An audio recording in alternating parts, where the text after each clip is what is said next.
Bismillahirrahmanirrahim. Assalamualaikum warahmatullahi wabarakatuh. Saya Daryono dari Institut Darul Quran Jakarta, NIM 21120009. Saya dari Fakultas Usuluddin, Program Studi Ilmu Al-Quran dan Tafsir, semester 4, kelas C reguler.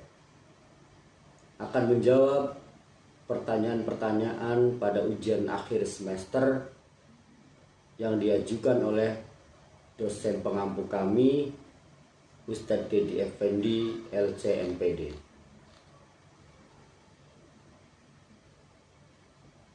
Baiklah, untuk soal yang pertama, yaitu dengan tema kesalehan sosial perspektif hadis Nabi. Ada beberapa pertanyaan di sini, yaitu yang pertama, jelaskan konsep kesalehan sosial dalam perspektif hadis Nabi.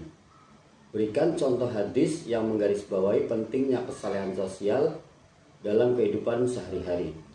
Sebutkan dan jelaskan hadis-hadis Nabi tentang pentingnya kepedulian terhadap kaum duafa. Selanjutnya, sebutkan beberapa prinsip etika dalam perspektif hadis Nabi yang dapat membentuk kesalehan sosial. Jelaskan mengapa prinsip-prinsip tersebut penting dalam membangun hubungan sosial yang harmonis.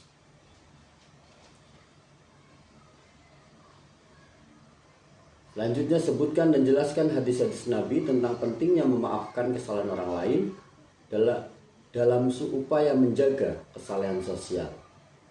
Berikan contoh hadis yang mengilustrasikan sikap maaf dalam Islam. Jawaban saya dari tema kesalehan sosial perspektif hadis Nabi ini, yang pertama, konsep kesalehan sosial dalam perspektif hadis Nabi Shallallahu Alaihi Wasallam. Kesalehan sosial adalah kebaikan dan keharmonisan dalam hidup bersama. Ada 5 ciri penting manusia yang saleh secara sosial. Yang pertama, memiliki semangat spiritualis yang diwujudkan dalam sistem kepercayaan. Masyarakat yang memiliki kualitas kesalehan sosial itu adalah masyarakat beragama, masyarakat yang percaya pada hal yang gaib.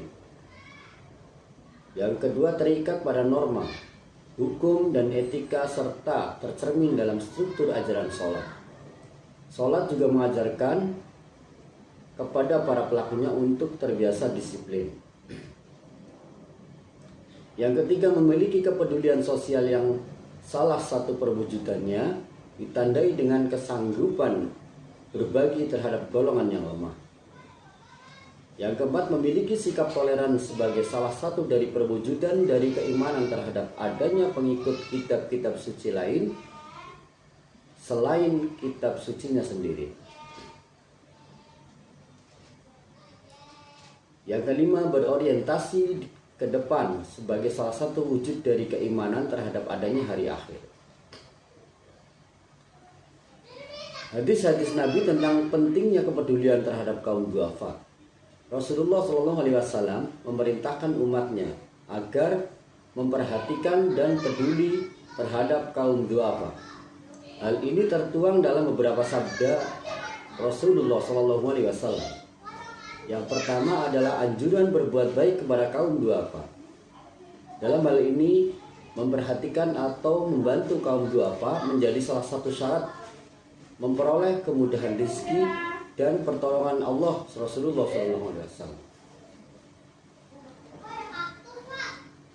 An Abi Darda qala Rasulullah sallallahu alaihi wasallam,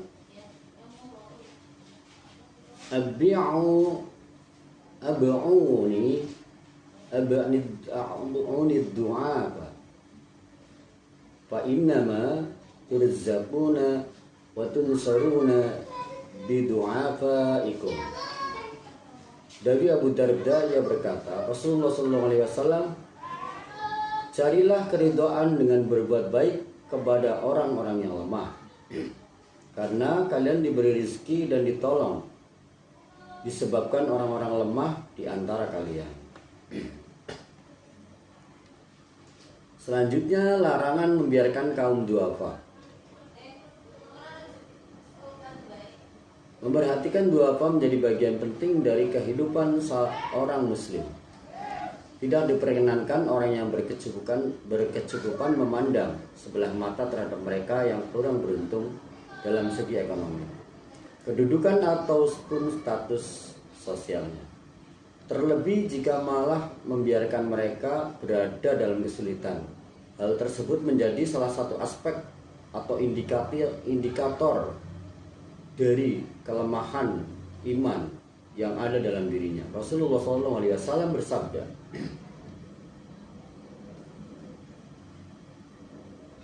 An Anis bin Malik radhiyallahu anhu qala Rasulullah sallallahu alaihi wasallam ma aman bi man nabatash syab'anu wa jaruhu ja'i'un ila jambihi wa huwa ya'lam. Artinya, tidaklah beriman kepadaku seorang yang bermalam dalam keadaan kenyang padahal tetangga yang di sampingnya dalam keadaan lapar, padahal ia mengetahuinya. Hadis riwayat At-Tabrani. Selanjutnya, beberapa prinsip etika dalam perspektif hadis Nabi. Ada beberapa prinsip etika dalam perspektif hadis Nabi yang dapat membentuk kesalehan sosial. Prinsip-prinsip tersebut penting dalam membangun hubungan sosial yang harmonis. Antara lain adalah dengan cara melibatkan penerapan nilai-nilai agama, etika, dan moral dalam interaksi sehari-hari dengan tetangga. Berikut ini adalah beberapa contoh implementasi kesalehan bertetangga. Yang pertama, salam dan sapaan. Mengucapkan salam dan sapaan yang ramah kepada tetangga adalah langkah awal dalam membangun hubungan yang baik.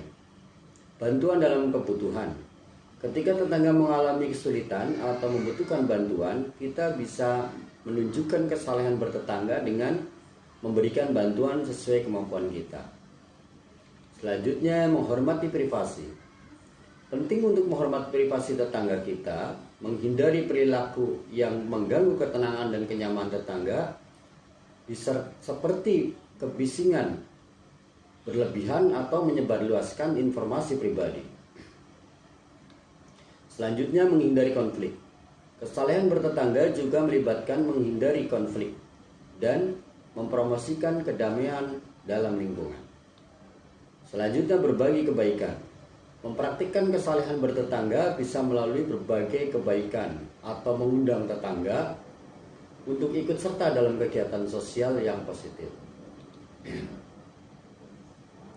Selanjutnya, ada hadis-hadis Nabi ya dalam hal pentingnya memaafkan. Adapun hadis-hadis Nabi tentang pentingnya memaafkan kesalahan orang lain dalam upaya menjaga kesalehan sosial pribadi. Dalam menjaga kesalehan sosial berikut contoh hadis yang mengilustrasikan sikap maaf dalam Islam. Yang pertama, hadis riwayat Muslim. An Nabi Hurairah radhiyallahu anhu an Rasulullah sallallahu alaihi wasallam qala ma naqadat shadaqatu min mal wa ma zadallahu abada ab'af fi illa izza wa ma tawaddu'a ahadun lillahi illa rafa'ahullah. Yang artinya dari Abu Hurairah radhiyallahu anhu bahwa Rasulullah SAW bersabda, tidaklah sedekah itu mengurangi harta dan tidaklah Allah menambah bagi seorang hamba dengan pemberian maafnya kepada saudaranya kecuali kemuliaan di dunia dan di akhirat. Serta tidaklah seseorang merendahkan diri karena Allah kecuali dia akan meninggikan derajatnya di dunia dan di akhirat. Selanjutnya, hadis riwayat Bukhari Ad-Dailami yang artinya Rasulullah SAW bersabda, iman yang paling utama adalah sabar dan pemaaf atau lapang dada. Selanjutnya hadis riwayat At-Tabrani.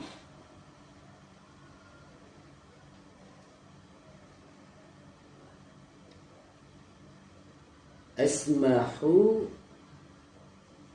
aisamahu lakum. Artinya maafkanlah, niscaya kamu akan dimaafkan.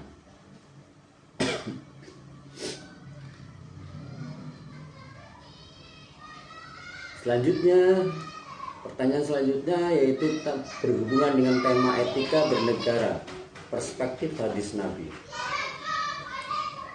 Pertanyaannya, jelaskan konsep etika bernegara dalam perspektif hadis Nabi dengan menyebutkan beberapa contoh hadisnya. Adapun konsep etika dalam perspektif hadis Nabi Shallallahu Alaihi Wasallam adalah cara bahasa kata etika berasal dari bahasa Yunani yang terdiri dari dua kata yaitu ethos dan etikos. Ethos berarti sifat, watak, kebiasaan, tempat yang biasa. Etikos berarti susila, keadaan, kelakuan, dan perbuatan yang baik. Secara istilah, etika adalah ilmu tentang baik buruknya suatu perbuatan manusia, atau dalam kata lain, etika digunakan untuk meninjau perbuatan manusia dari sisi keilmuan. Bangsa adalah sekumpulan manusia yang memiliki kesamaan sejarah, asal keturunan, agama, adat istiadat, bahasa, dan lain sebagainya, yang hidup dalam suatu wilayah tertentu dan dalam jangka waktu tertentu. Menurut George Jelinek, negara adalah organisasi kekuasaan yang dari sekelompok manusia yang mendiami wilayah tertentu. Dapat disimpulkan bahwa etika berbangsa dan bernegara adalah suatu aturan yang merupakan keharusan bagi seorang warga negara dalam menjalankan aktivitasnya dalam berbangsa dan bernegara. Oleh karena itu, dalam Islam, manusia terbaik adalah manusia yang memberikan manfaat untuk orang lain, sebagaimana hadis Nabi SAW. Khairun nasi af'ahum linnas. Sebaik-baik manusia adalah yang paling bermanfaat bagi manusia yang lain. Hadis riwayat Ahmad At-Tabrani. Ad-Daruqumi. Hadis ini dihasankan oleh Albani di dalam Sahihul Jami nomor 3289. Pertanyaan selanjutnya pada tema berbangsa dan masyarakat yang berbangsa dan bernegara perspektif hadis ini adalah sebutkan beberapa prinsip etika dalam perspektif hadis Nabi yang dapat membentuk sistem politik yang baik. Jelaskan mengapa prinsip-prinsip tersebut penting dalam membangun negara yang adil dan berkeadilan. Adapun beberapa prinsip etika dalam perspektif hadis Nabi yang dapat membentuk sistem politik yang baik adalah etika seorang muslim dalam berbangsa dan bernegara. 3 etika seorang muslim dalam kehidupan berbangsa dan bernegara adalah: 1. Menegakkan keadilan dan kebenaran. Dalam kehidupan, kebenaran dan keadilan adalah sesuatu yang paling dicari oleh setiap manusia. Bahkan kehidupan manusia itu sendiri disebut sebagai proses dalam mencari keadilan dan kebenaran. Yang kedua, menegakkan nilai-nilai kemanusiaan. Penegakan nilai-nilai kemanusiaan dalam Islam menjadi tujuan diturunkannya syariat, maqasidus syariah, yang mencakup 5 hal, yaitu hal hak beragama, hifdzus din, hak hidup, hifdzun nafs, hak intelektual, hifdzul aql, hak kekayaan, hifdzul mal, dan hak keturunan, hifdzun nas. Selanjutnya, mewujudkan kemaslahatan umat. Kemaslahatan adalah sesuatu yang bersifat universal, berlaku di mana saja dan kapan, sehingga harus diperjuangkan oleh setiap manusia. Pertanyaan selanjutnya adalah jelaskan hadis-hadis Nabi tentang pentingnya menghindari korupsi dalam bernegara. Berikan contoh hadis yang menggarisbawahi pentingnya kejujuran dan integritas dalam pemerintahan? Jawaban, adapun hadis-hadis Nabi yang berhubungan dengan pentingnya menghindari korupsi dalam bernegara, yang menggarisbawahi pentingnya kejujuran dan integritas dalam pemerintahan adalah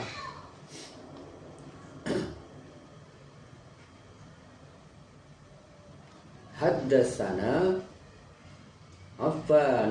Haddasana Abu Awanata qala Haddasana Umar bin Ibni Salamah an Abi Hurairah qala qala Rasulullah sallallahu alaihi wasallam la'anallahu rashi wal murtashiya fil hukum. Artinya, telah menceritakan kepada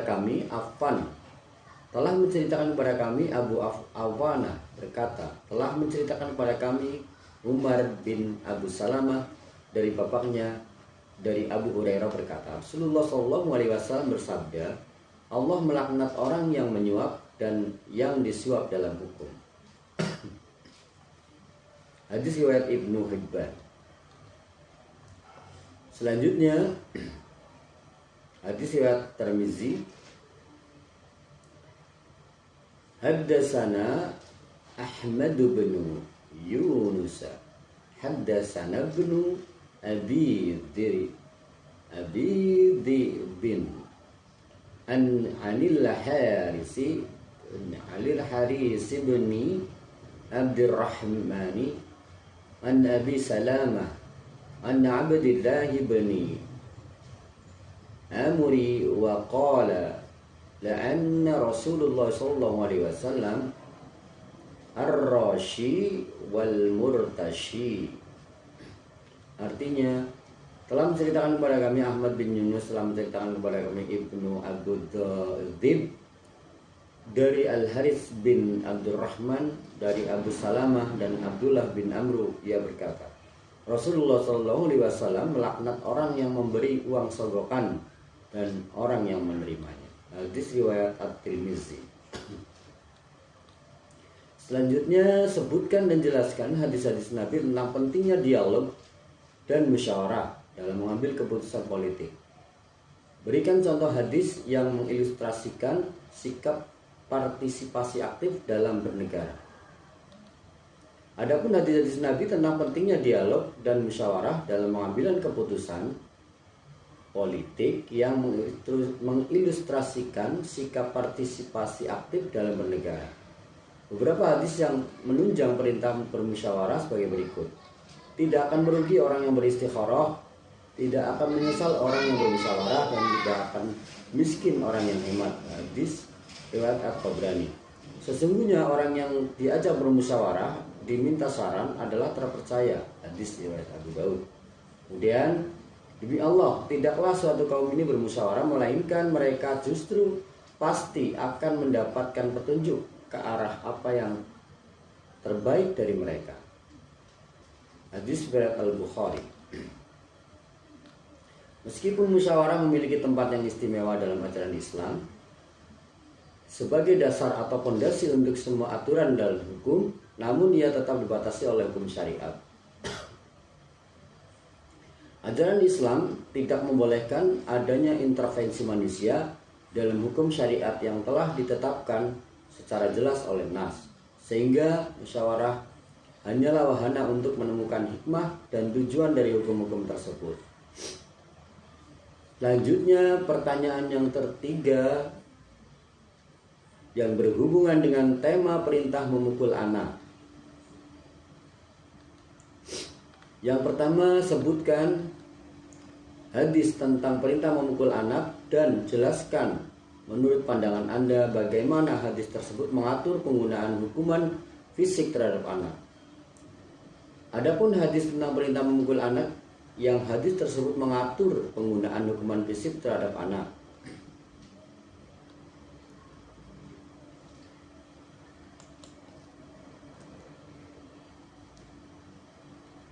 Yang pertama,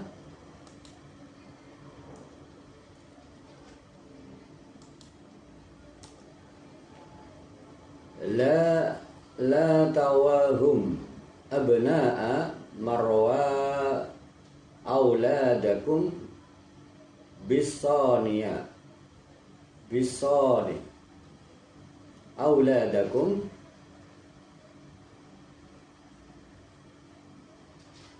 bisaniya bisanina wadaribu wa hum 'alaiha wa hum abna'a asyara wa hum abna'i asyara wa faraqu abinahum fil madaj. Perintahkanlah anak-anak kalian untuk mendirikan sholat ketika mereka berusia 7 tahun, dan pukullah mereka jika mengabaikan sholat pada usia 10 tahun, serta pisahkanlah tempat tidur mereka. Hadis riwayat Abu Daud. Hadis ini menekankan sekali agar anak mengerti akan kewajibannya sebagai umat manusia, sebagai umat Islam. Karena kewajiban sholat merupakan rukun Islam, dan yang pertama kali dihisab setelah kita meninggal adalah sholatnya. Ada beberapa syarat yang harus dipenuhi berkaitan dengan pukulan kepada anak ini, yaitu anak mengerti atas alasan apa dia dipukul. Kemudian orang yang memukulnya adalah walinya, misalkan ayahnya. Tidak boleh memukul anak secara berlebihan. Kesalahan yang dilakukan oleh sang anak memang patut untuk mendapatkan hukuman. Pukulan dimaksudkan untuk mendidik anak, bukan untuk melampiaskan kemarahan. Adapun pukulan yang dimaksud adalah pukulan yang dapat diterima oleh si anak, yakni pukulan yang ringan. Pukulan yang tidak menimbulkan bekas atau luka pada tubuh si anak. Pukulan di bagian tubuh kecuali wajah. Kemudian sebutkan beberapa hadis yang menekankan pentingnya kasih sayang dan perhatian dalam mendidik anak. Bagaimanapun, hadis-hadis tersebut mengimbangi konsep perintah memukul anak. Membiasakan anak-anak untuk berakhlak baik dan menasihatinya ketika melakukan kesalahan. Karena akhlak mulia menjadi pemberat timbangan pada hari kiamat nanti. Sebagaimana disebutkan oleh Nabi SAW, ma syai'un atqalu fi mizanil mu'minina fi mu'mini yaumal qiyamati min khulqin hanas. Artinya tidak ada sesuatu pun yang paling berat dalam timbangan seorang mukmin pada hari kiamat nanti daripada akhlak mulia. Hadis riwayat sahih diriwayatkan oleh At-Tirmidzi. Selain itu, bersikap lemah lembutlah kepada anak dan bersikap tegas manakala diperlukan. Karena anak bukanlah benda yang tidak memiliki rasa, sehingga orang tua sekali dianjurkan untuk mencandai anak, bermain dengannya dan mencium mereka sebagai bentuk kasih sayang. Rasulullah SAW pernah bersabda kepada Aqra yang memiliki 10 anak, tetapi dia belum pernah mencium mereka sekalipun. Man la yarham la yarham. Barang siapa yang tidak menyayangi, tidak akan disayangi. Hadis sahih diriwayatkan oleh Bukhari dan Muslim dari Abu Hurairah radhiyallahu anhu. Selanjutnya, sebutkan beberapa prinsip etika dalam perspektif hadis Nabi yang dapat membantu membangun hubungan yang sehat antara orang tua dan anak dalam proses pendidikan. Jelaskan mengapa prinsip-prinsip tersebut penting dalam mendidik anak dengan baik. Adapun prinsip etika dalam perspektif hadis Nabi yang dapat membantu membangun hubungan yang sehat antara orang tua dan anak dalam proses pendidikan, di mana pendidikan tersebut menjadi prinsip-prinsip penting dalam mendidik anak dengan baik. Ada banyak macam adab yang mesti diajarkan pada anak, namun secara garis besar pembahasan tentang masalah adab, etika, dan akhlak terbagi kepada beberapa bagian. Yang pertama, adab dan akhlak terhadap Allah Azza wa Jalla, seperti penghambaan, tidak melakukan syirik, mentaati perintahnya dan menjauhi larangannya, ridho terhadap takdirnya dan bersyukur atas semua nikmatnya. Yang kedua, adab dan akhlak terhadap Rasulullah SAW seperti mengimani beliau sebagai Nabi dan Rasul terakhir bagi seluruh manusia, mencintai Rasulullah SAW, mentaati apa yang beliau perintahkan dan menjauhi apa yang beliau larang, mengikuti sunnah beliau SAW dan menjauhi segala bentuk bid'ah. Yang ketiga, adab dan akhlak terhadap diri sendiri dan sesama manusia, seperti adab makan dan minum, adab tidur, adab berpakaian, adab bertamu, adab meminta izin, adab berdoa, dan adab-adab lainnya. Selanjutnya, adab dan akhlak terhadap hewan dan tumbuhan yang sesuai dengan tuntunan syariat, seperti tidak menyakitinya, tidak menyiksanya, memberikan makan dan minum, merawatnya, dan tidak membunuhnya dengan cara-cara yang dilarang oleh agama. Hendaknya semua adab-adab tersebut dijadikan sebagai suatu kebiasaan di dalam rumah, sehingga ketika si anak pergi keluar rumah, dia akan membawa adab tersebut bersamanya. Lanjutnya yang keempat, orang tua hendaknya menyertakan anak-anak dalam beribadah, bukan hanya sekedar memerintahkannya saja, karena pendidikan anak akan lebih berhasil manakala setiap indranya diberdayakan. Jadi orang tua tidak hanya memberdayakan indera pendengaran anak saja untuk memerintahkannya melakukan ini dan itu, tapi orang tua juga perlu memberdayakan indera penglihatannya untuk mencontoh sikap dan perilaku baik dari orang tuanya. Tidak hanya itu, orang tua juga dapat mengajak anak untuk memberdayakan perasaannya ketika beribadah, yakni menghadirkan rasa cinta dalam menjalankan suatu ibadah, sekaligus mengajarkan kepadanya sebagaimana menghadirkan hati yang khusyuk ketika beribadah. Sebagai contoh, Abdullah bin Abbas radhiyallahu anhu pernah sholat di samping Nabi SAW di sebelah kiri, kemudian beliau memegang telinganya dan memindahkannya ke sebelah kanan beliau. Hadis sahih diriwayatkan oleh Bukhari dan Muslim. Asy-Syaikh Ibnu Utsaimin rahimahullah berkata, tidak diragukan lagi bahwa urutan shaf terdepan bagi anak-anak adalah di belakang shaf laki-laki dewasa, kecuali jika keadaan tersebut dikhawatirkan akan mengganggu jamaah. Karenanya pada saat itu perlu bagi kita untuk menempatkan anak-anak laki-laki di antara shaf laki-laki dewasa agar jamaah dapat mengerjakan sholat dengan khusyuk. Kemudian yang kelima, bersikap lemah lembut kepada anak dan bersikap tegas manakala diperlukan. Karena anak bukanlah benda yang tidak memiliki rasa, sehingga orang tua sekali dianjurkan untuk mencandai anak, bermain dengannya dan mencium mereka sebagai bentuk kasih sayang. Rasulullah SAW bersabda kepada Aqra yang memiliki 10 anak, tetapi dia belum pernah mencium mereka sekalipun. Man la yarham la yurham. Barang siapa yang tidak menyayangi tidak akan disayangi. Hadis sahih riwayatan oleh Bukhari dan Muslim dari Abu Hurairah radhiyallahu anhu. Sikap tegas orang tua kepada anak juga perlu dilakukan sekali manakala anak melanggar ketentuan syar'i. Namun sikap tegas yang dimaksudkan bukanlah sikap kasar dan menganiaya anak, karena sikap tegas di sini ditujukan sebagai metode pendidikan anak yang memberikan efek jera, bukan efek luka. Contoh sikap tegas yang dapat dilakukan oleh orang tua kepada anaknya adalah memukul anaknya yang tidak melakukan sholat jika sudah menginjak usia 10 tahun, sebagaimana disampaikan Nabi SAW, yang artinya suruhlah anak-anakmu untuk melaksanakan sholat pada usia 7 tahun, dan pukullah mereka jika tidak mau melaksanakan sholat pada usia 10 tahun, serta pisahkanlah tempat tidur mereka. Hadis sahih diriwayatkan oleh Ahmad, Abu Daud, Al-Hakim, Al-Baihaqi. Kemudian yang keenam, bersikap adil kepada semua anak dan bersabar dalam menghadapi mereka.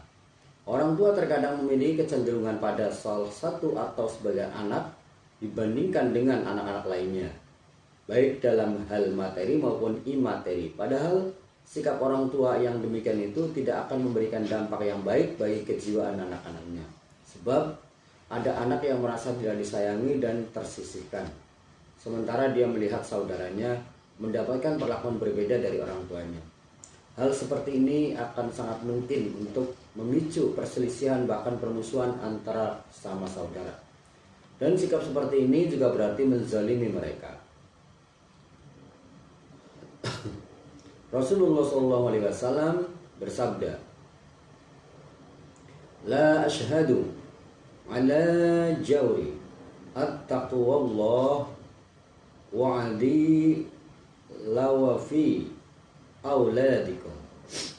Aku tidak mau menjadi saksi atau perbuatan zalim atas perbuatan zalim. Bertakwalah kalian kepada Allah dan bersikap adillah kepada anak-anak kalian. Hadis sahih riwayat Bukhari dan Muslim. Diriwayatkan oleh Nu'man bin Bashir radhiyallahu anhu. Dan itu orang tua yang juga harus menyadari bahwa anak adalah fitnah, ujian bagi orang tua. Maka hendaknya orang tua dapat bersabar dalam menghadapi gangguan dari anak-anaknya.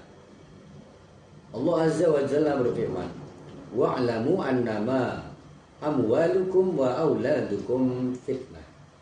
Artinya, dan ketahui sesungguhnya harta-hartamu dan anak-anakmu adalah fitnah atau cobaan bagimu. Sesungguhnya Allah yang di sisinya lah terdapat ganjaran yang besar.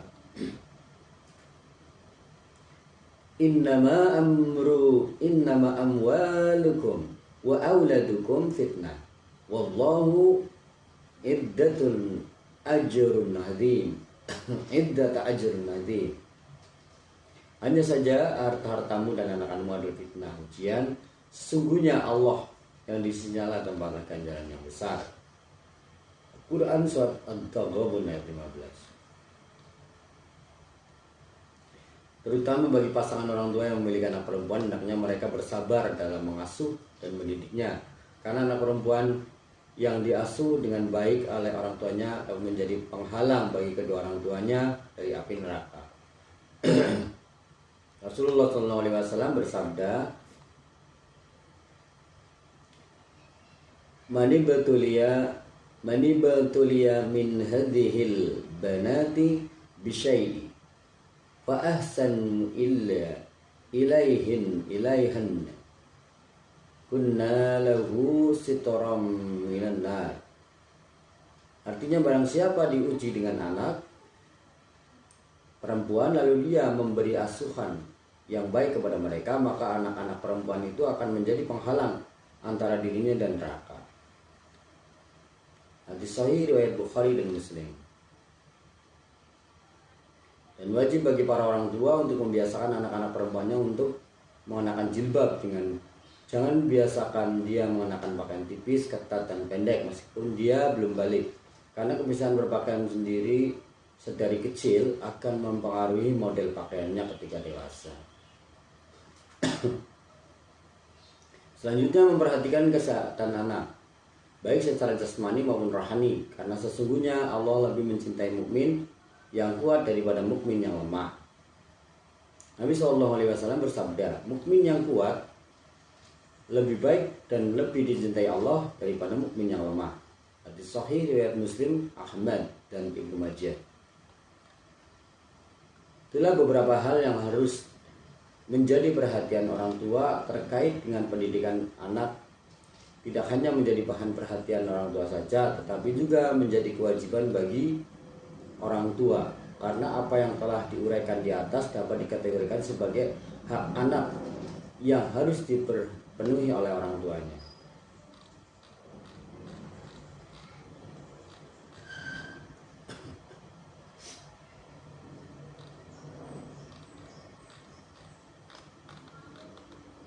Selanjutnya, sebutkan beberapa hadis yang menekankan pentingnya kasih sayang dan perhatian dalam mendidik anak. Bagaimana hadis tersebut mengimbangi konsep perintah memukul anak, membiasakan anak-anak untuk berakhlak baik dan menasihatinya ketika melakukan kesalahan, ketika akhlak mulia menjadi pemberat timbangan pada hari kiamat nanti, sebagaimana disebutkan oleh Nabi SAW. Man syai'u an-naqal fi mizanil mu'mini yaumal qiyamati min khalqin hasan. Tidak ada sesuatu pun yang paling berat dalam timbangan seorang mukmin pada hari kiamat nanti daripada akhlak mulia. Hadis sahih riwayat Tirmizi. Riwayat Tirmizi disahihkan oleh Syekh Al-Albani dalam Sahihul Jami. Selain itu bersikap lemah lembut pada anak dan bersikap tegas manakala diperlukan.